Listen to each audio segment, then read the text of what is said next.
बहुत पहले भारत में एक गांव था नंदपुर। वहाँ एक अनाथ मछुआरा रहता था जिसका नाम था तरुण। एक दिन वह मछली पकड़ने के लिए नदी के किनारे पर गया। उस दिन मछली के स्थान पर एक नाग जाल में फंस गया। दरअसल वह नाग नागलोक का राजा था। अपने पिता को जाल में फंसा देखकर नाग कन्या घबराई। उसने सुंदर स्त्री का रूप धारण कर लिया। वह तरुण के पास पहुंचकर बोली, यदि तुम मेरे पिताजी को छोड़ दोगे तो मैं तुमसे विवाह कर लूंगी।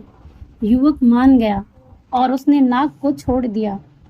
नाग कन्या ने उससे विवाह कर लिया। तरुण और नाग कन्या का विवाह गांव वालों को नहीं भाया। उन्होंने विवाह की खबर राजा को दे दी। राजा ने तरुण को बुलाकर कहा, तुमने हमारी परंपराओं को तोड़ा है, तुम्हें दंड मिलेगा। कल सुबह तुम्हारे और मेरे मुर्गे में लड़ाई होगी। जो हारेगा उसे गांव छोड़कर जाना होगा। युवक डर गया। उसने घर आकर सारी बातें अपनी पत्नी को बताई। नाग कन्या बोली, इसमें इतना डरने की क्या बात है, मैं अभी नागलोक से एक बलवान मुर्गा ले आती हूँ। यह कहकर वह नागलोक चली गई। कुछ देर बाद वह मुर्गा लेकर आ गई। दूसरे दिन राजा और युवक के मुर्गे आपस में भिड़ गए। नागलोक का मुर्गा अधिक बलवान था, इसलिए राजा का मुर्गा हार गया। परंतु वह बोला, तरुण, इससे फैसला नहीं हो पाया है, अतः कल सुबह जो टोकरी नदी को उल्टी दिशा में बहा देगा वही विजयी होगा।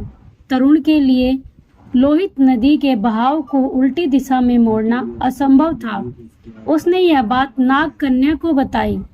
उसने पति को ढांढस बंधाया, डरो नहीं, मेरे पिताजी तुम्हारी मदद करेंगे। वह अपने पिताजी के पास गई। नाग कन्या ने अपने पति की परेशानी बताई।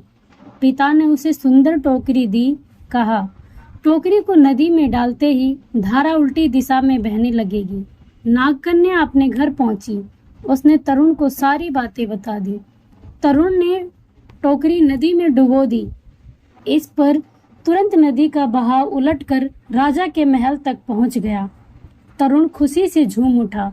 वह राजा से बोला, राजन, मैं जीत गया हूँ।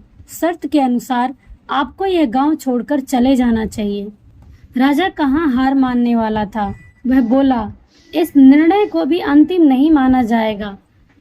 अब हमें युद्ध करना चाहिए, इसी युद्ध से निर्णय होगा। तरुण भागा भागा अपनी पत्नी के पास पहुंचा और सारी बातें बताई।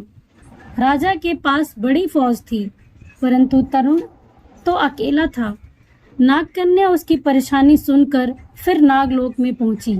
वहां से वह सोने का ढोल और उसे बजाने की छड़ी ले आई। सुबह राजा अपनी फौज के साथ लड़ाई के लिए आया। तरुण पहले से ही तैयार था। राजा और फौज को देखकर नागकन्या ढोल बजाने लगी।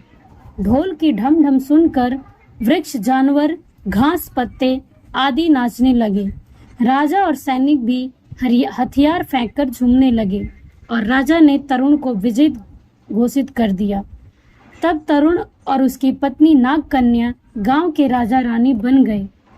दोस्तों, अगर आपको हमारी कहानी अच्छी लगी हो तो इसको लाइक करें, शेयर करें और कमेंट करना ना भूलें। और हमारे चैनल पर पहली बार आए हैं तो हमारे चैनल को सब्सक्राइब करें। हमारे चैनल पर आपको और भी इंटरेस्टिंग कहानियाँ मिलती रहेंगी।